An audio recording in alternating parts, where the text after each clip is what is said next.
What's up YouTube? In this video I want to share with you my very versatile, super flexible, macro friendly satay sauce. Now the reason for this is because if, like me, you've gone to a restaurant, Chinese, Asian, Japanese, and had some sort of satay sauce dish, you've tasted it and it tastes amazing. It's got that sweetiness, it's got the saltiness, but it also has a vibrant colour to it, which leads you to question and wonder what the hell is in this, because there is that sweetness, so there's no knowing how much sugar's in it. There's that saltiness, so there's no knowing how much salt, sodium, MSG has gone into it. And then regards to the butter and oils and thickeners that go into that sauce, your guess is as good as mine. And so I've created this satay sauce with one key ingredient, is powdered peanut butter. Now for those of you that may not know about powdered peanut butter, it's a way of making up your own peanut butter by just adding water to this mix, which is essentially peanut flour. But if you buy the powdered peanut butter, it has a little bit of salt and a little bit of sugar or sweetener added to it to give it that peanut butter flavour. You can buy standard peanut flour, and if you want to do that and be as pure as possible, that's fine. I would recommend using powdered peanut butter because it's got those small flavour enhancements that give it that taste, whereas peanut flour is very difficult to enjoy without adding your own salt or sweetener and sugar. Per serving, you're looking at around 4 to 5 grams of carbohydrates, more than 7 grams of protein, and only 2 grams of fat. So this satay sauce can be used as either a dip, a marinade, in a stir fry, or you could make it a lot bigger for a curry sauce. And I'll show you how to do that through different stages, as well as all the macros and how they add up.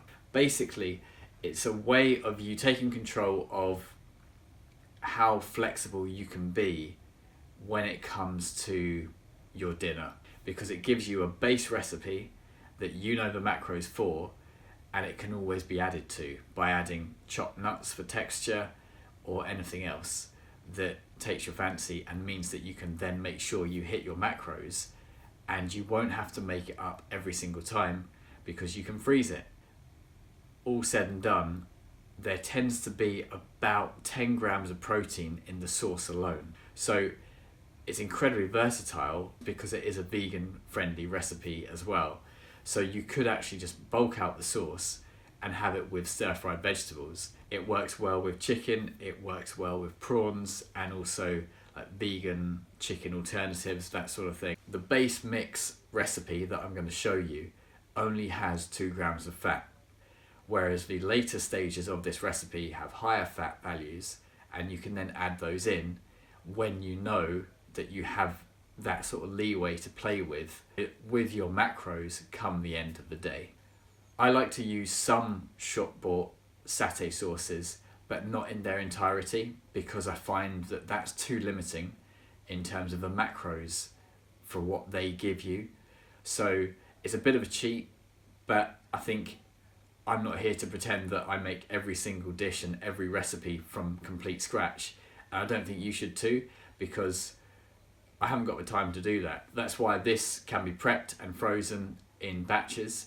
So again, play around with the recipe and those ingredients that I'll show you, and then work out what exactly you like, and that gives you all the leeway and the flexibility you need and you may crave in your nutritional plan, rather than sticking to plain boring food that doesn't have much flavour in at all.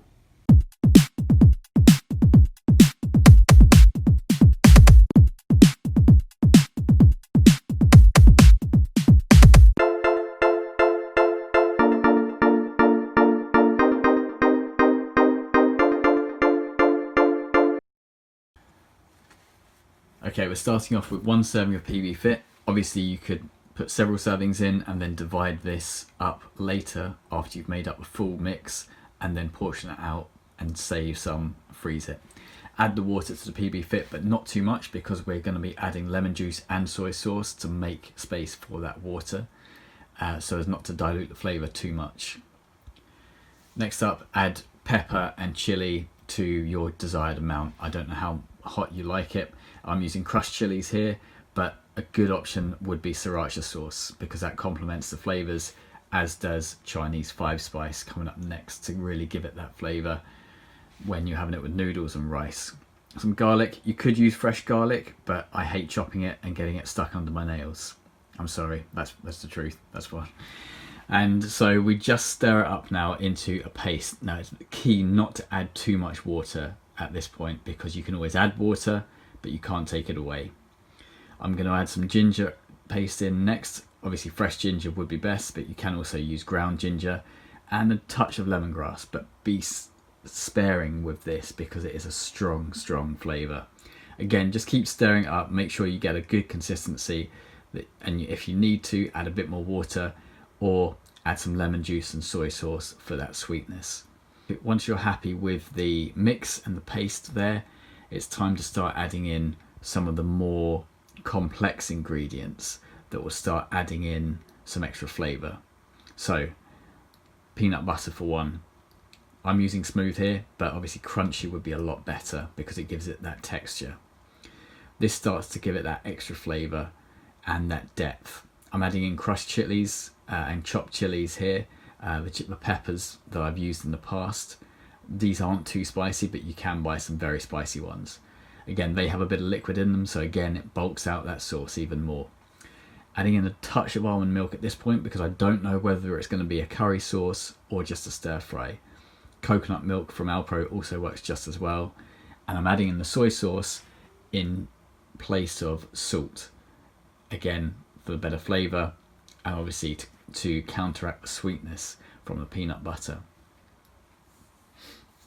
So these are our next macros coming up, and what you can now do is what you could consider a bit of a cheat, but I think it's a better way of using shop bought sauces, which is just using a small amount to complement what you've already made, because then you know what the macros are, you're more in control of them.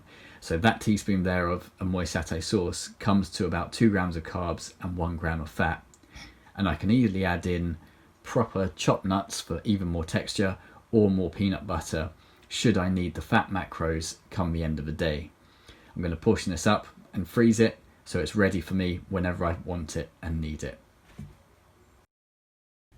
Thank you again for watching, guys. I really appreciate it.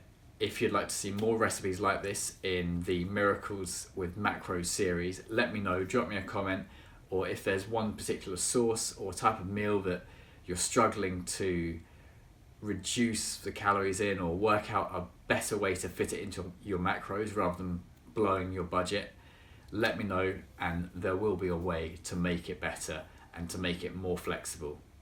Thanks very much. See you soon.